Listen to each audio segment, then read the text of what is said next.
Alin nga ba ang tamang sabihin? Tayo ay merong kaluluwa o tayo yung kaluluwa na merong katawan? Pag-usapan po natin yan sa devotion natin ito. Magandang araw po sa bawat isa sa inyo. Welcome back to our 365 Daily Devotion Seminar Edition. So sa mga devotions po natin, pinag-uusapan, kung ano po yung pinag-uusapan sa Bible School, yun po yung ginagawa nating devotion. So yung topic po natin ay dichotomy.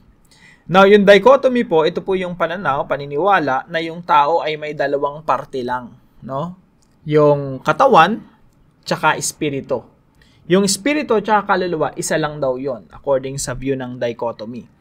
Now, meron namang tinatawag na trichotomy. Ibig sabihin, yung tao ay merong katawan, espiritu at kaluluwa. Kaya trichotomy or tripartite. Ito dichotomy or tinatawag ring bipartite, ibig sabihin dalawa lang. So, the theory of dichotomy teaches that human beings consist of two essential parts, body and spirit.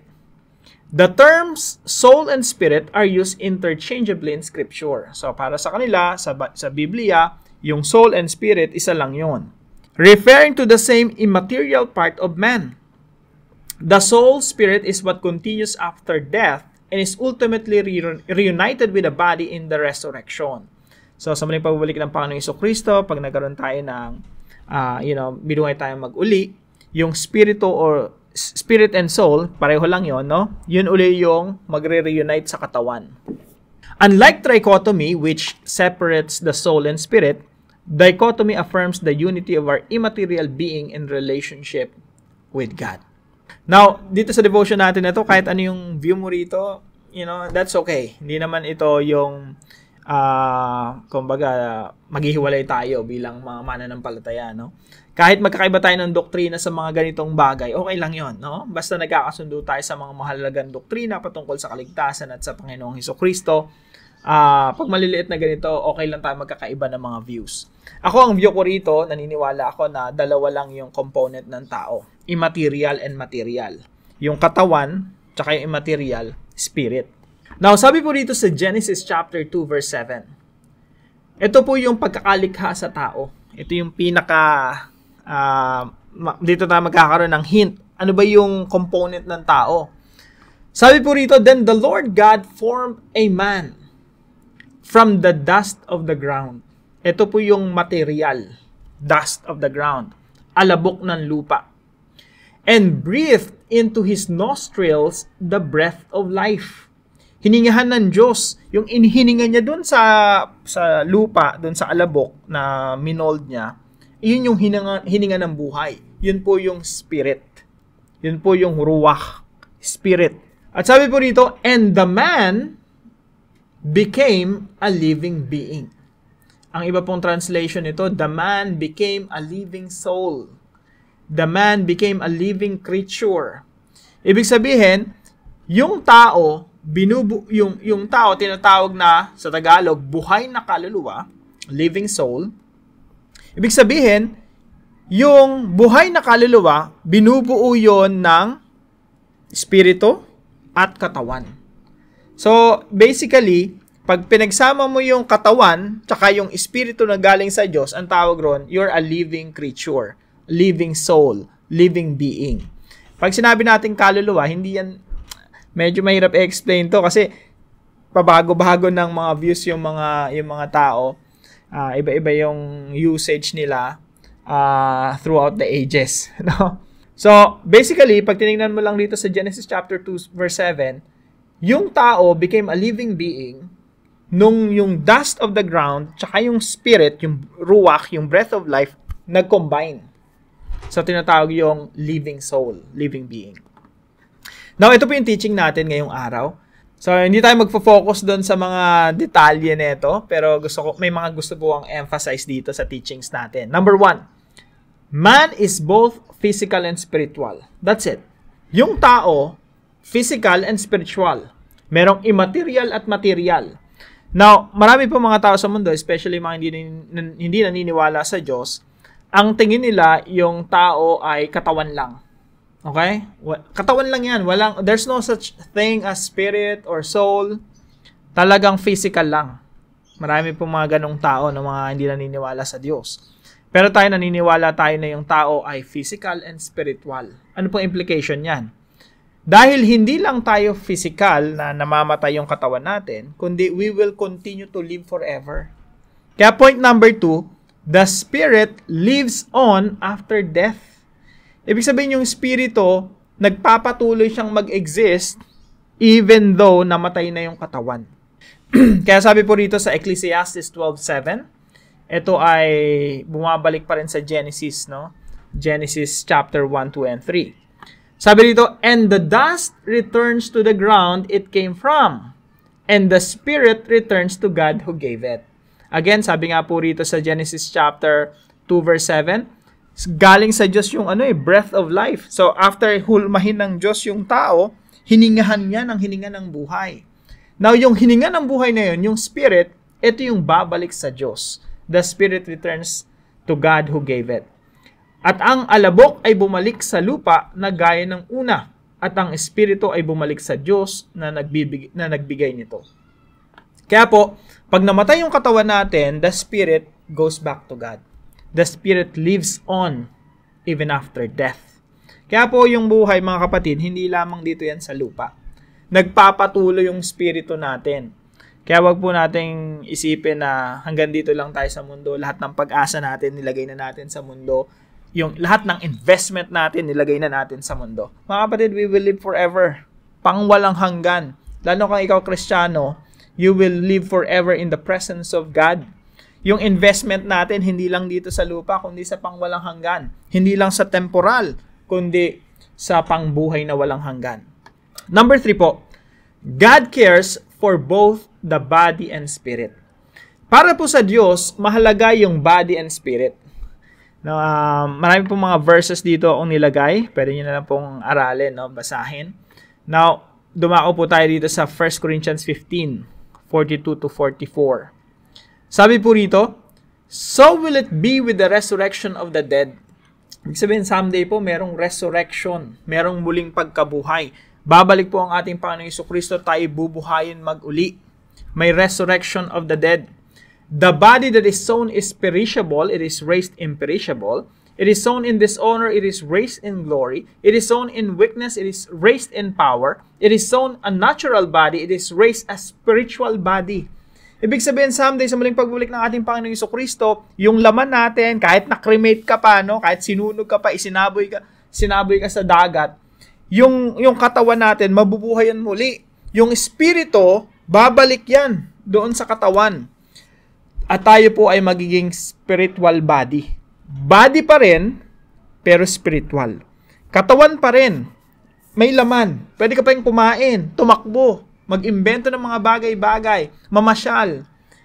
Body pa rin, pero spiritual. Ibig sabihin, hindi na maagnas, hindi na mamamatay, hindi na magkakasakit, hindi na maghihirap, hindi na mahina. Makikita niyo po rito yan sa 1 Corinthians 15. So tayo po ay magiging spiritual body. So, para sa Diyos, hindi espiritu lang ang mahalaga, kundi pati yung katawan mahalaga. Kaya merong resurrection of the body. At yung katawan natin, katulad po yun ng katawan ng Panginoong Jesucristo nung nag-resurrect siya. Si Jesus Christ po, nung muling nabuhay, yung katawan niya na yon na hindi namamatay, hindi masasaktan, hindi magugutom, yun yung katawan na magkakaroon tayo. Kaya sabi po rito sa 1 John chapter 3 verse 2, dear friends, now we are children of God, and what we will be, yung magiging kalagayan natin in the future, has not yet been made known, but we know that when Christ appears, alam natin na sa muling pagbabalik ng Panginoong Jesucristo, we shall be like Him. Magiging katulad natin ng Panginoong Jesucristo, perfect just as He is, for we shall see Him as He is. Yan po yung future hope natin. Now, gusto kong i-emphasize mga kapatid that God cares for both the body and the spirit. Marami po mga Kristiyano, nung hindi pa tayo Kristiyano, ang mahalaga lang sa atin, katawan. Ang problema, nung naging Kristiyano na yung marami sa atin, ang mahalaga lang, spirito. Nung hindi pa tayo Kristiyano, ang mahalaga sa atin, mundo lang. Nung naging Kristiyano na, ang mahalaga, langit lang. Pero sa Diyos, iba po. Mahalaga sa Diyos, ang laman, ang katawan, at ang spirito. Ang mundo na ito at ang langit. Parehong malaga sa Panginoon. Kaya parehong tutubusin ng Panginoon. parehong isasaayos ng Panginoon. God cares for both the body and spirit. Kaya, alam niyo po yung tanong natin, no?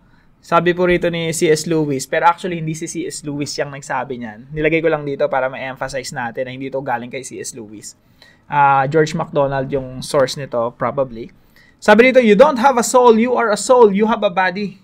Hindi yung tanong natin kanina na ano ba ang tama? Ikaw ay may kaluluwa or kaluluwa ka na may katawan? Mga kapatid, mali po, pareho yon. Kasi pag sinabi mong ikaw ay kaluluwa na may katawan, para bang sinasabi mo yung katawan hindi ganun ka-importante? Para bang ang totoong ikaw ay kaluluwa? Hindi po totoo yun, no? The way we understand yung kaluluwa. Kasi po sa Diyos, parehong importante. Immaterial and material. Spiritual and physical. Yung totoong ikaw ay yung Genesis chapter 2 verse 7. Yung totoong ikaw ay yung katawan at spirito na pinagsama. You're a living soul. And for God, both are important. Dumao po tayo sa application. Mahalaga po yung application natin. Number 1. Having said all this, let's value eternity by investing in God's kingdom. Pagpahalagan po natin yung pangwalang hanggan. Hindi tayo katawan lang katulad ng paniniwala ng iba. Tayo po ay katawan at spirito, and we will live forever. We will live for eternity. Saan natin ina-invest ang oras natin, kaperahan natin, resources, energy natin? Mga kapatid, hindi lang tayo panlupa, pangwalang hanggan po tayo. Hindi po tayo pantemporal. We are meant for eternity, pang-eternal po tayo. Kaya po ang investment natin sa pangwalang hanggan. Kaya po yung buhay natin, ginagamit natin sa paglilingkod sa Panginoon. Kasi alam natin na habang naglilingkod tayo sa Panginoon, nag-i-invest tayo sa pangwalang hanggan. Number 2, apply the whole gospel to the whole person. Ano po yung ibig sabihin nito?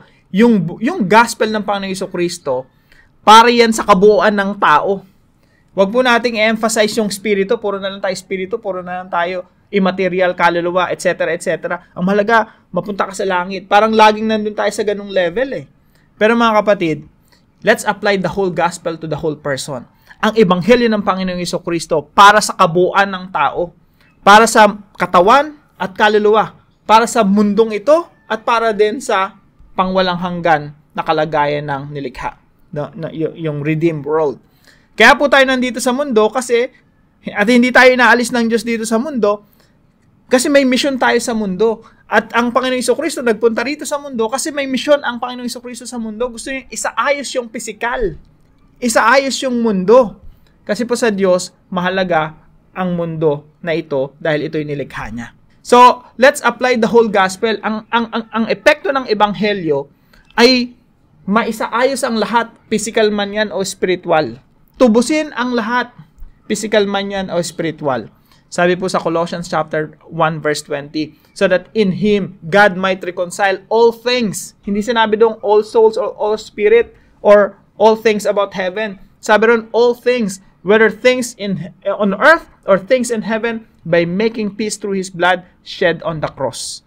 Namatay ang Panginoong Jesucristo, nabuhos yung kanyang dugo doon sa nabuhos ang dugo ng Panginoong Jesucristo doon sa krus to restore all things, to reconcile all things back to God.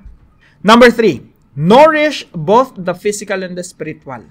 Kung paano natin pinapakain ng laman, ang katawan, pinapakain din natin ang ating spiritual. Ang pinapakain natin sa physical ay physical na pagkain, ang pinapakain natin sa spiritual ay spiritual na pagkain, at yun ay walang iba kundi ang salita ng Diyos. Tanong mga kapatid, are you malnourished? Malnourished na ba tayo when it comes to our spirituality? Baka ang laki-laki natin, ang lusog-lusog ng ating katawan, pero yung spiritual natin ay nangangayayat na. We have to ask ourselves, are we healthy spiritually and physically? Para po sa ating discussion, how does knowing that you will live forever change the way you live now? Ngayon na alam mo na mabubuhay ka ng pangwalang hanggan, paano ito nababago yung pamumuhay mo ngayon at present? Tayo po'y manalangin. Heavenly Father, thank you for making me both body and spirit, fearfully and wonderfully made in your image. Help me to see life through the lens of eternity, knowing that my life belongs to you.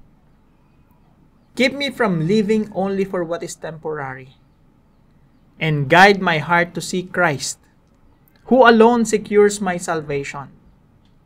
As I wait for the final resurrection, strengthen me to honor you in both body and spirit. May I walk in wisdom, serve with purpose, and glorify you in all that I do. In Jesus' name, I pray. Amen and amen.